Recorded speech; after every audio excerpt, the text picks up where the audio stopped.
Have you ever walked away from a conversation feeling wrong? You agreed to something you didn't want. You felt a strange sense of guilt. Or perhaps you watched someone effortlessly charm their way to a promotion you deserved. You might have blamed yourself. I should have been tougher, or maybe I misunderstood. But what if it wasn't an accident? What if you were very skillfully being played? We are taught to see the good in people. But Niccolo Machiavelli, the 16th century diplomat and philosopher, offered a chilling warning. To survive in the real world, you cannot be naive. He argued that people are driven by self-interest, and that to protect yourself, you must understand the darker side of human nature. This video is not about becoming a bad person. It's about refusing to be a victim.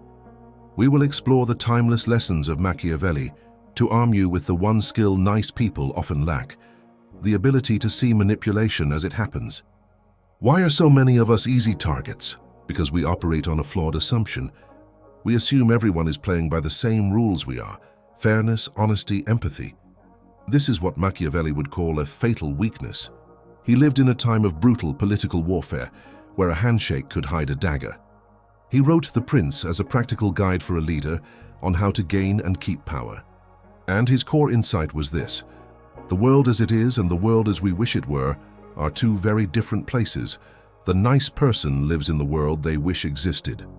The manipulator thrives in the world as it is. This creates a gap. The manipulator knows you want to be seen as good, kind, and cooperative. And they use these very virtues against you. They weaponize your guilt. They exploit your desire for harmony. They use your trust as a key to open any door. In the last video, we learned from Nietzsche to build our boundaries. In this video, we learn from Machiavelli how to spot the spies trying to breach them. Machiavelli gave us the ultimate metaphor for survival. He said a leader must embody two animals, the fox and the lion. The lion cannot defend himself from traps. The fox cannot defend himself from wolves.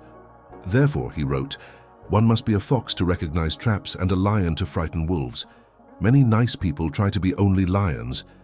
They try to be strong and direct, like we learned from Nietzsche. But they are clumsy. They walk right into sophisticated social traps. The true power is becoming the fox. The fox is the master of perception. It doesn't use strength. It uses intelligence. It understands the terrain. It sees the trap before the spring is sprung. How do we cultivate this fox-like mind? We learn to spot the manipulator's three favorite weapons. Weapon 1, love bombing and flattery.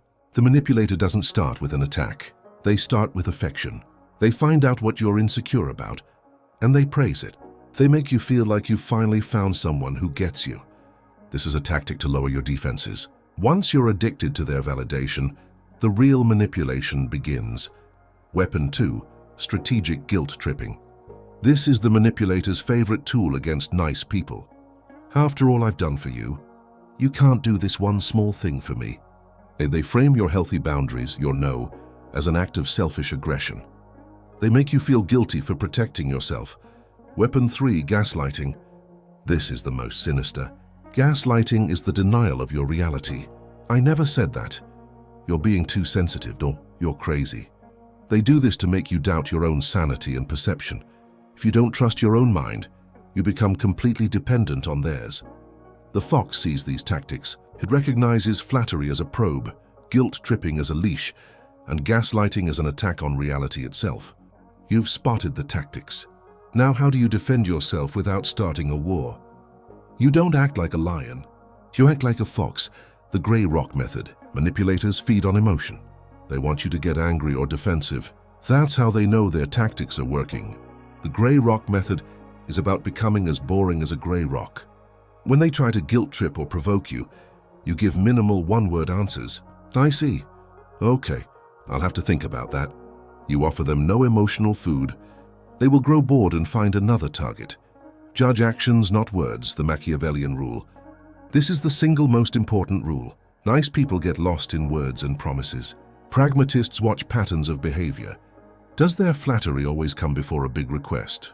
Do they say they respect you but act with contempt? Trust the actions. The actions never lie. Keep a mental or private written log. Use the power of the pause. Manipulators rely on pressure and urgency. I need an answer right now. This is a trick to bypass your rational mind. Your defense is the pause. You say, let me think about it and I'll get back to you. This gives you time to exit their frame of control, let your emotions settle and ask yourself, what do I actually want here? Machiavelli is not teaching us to be cruel, power-hungry, or deceitful. He is holding up a mirror to the part of the world we don't want to see. To be truly strong, you need all three pillars. You need the inner resilience of Jung, to be whole when you are alone. You need the boundaries of Nietzsche, to be brave enough to say no. And you need the perception of Machiavelli, to be wise enough to see the trap before you step in it. This is not about paranoia. This is about freeing yourself from naivete. It's only when you see the game for what it is that you can finally choose not to play. If this guide to reality was valuable to you, subscribe. We have many more strategies to discuss.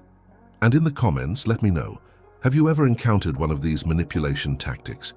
How did you handle it?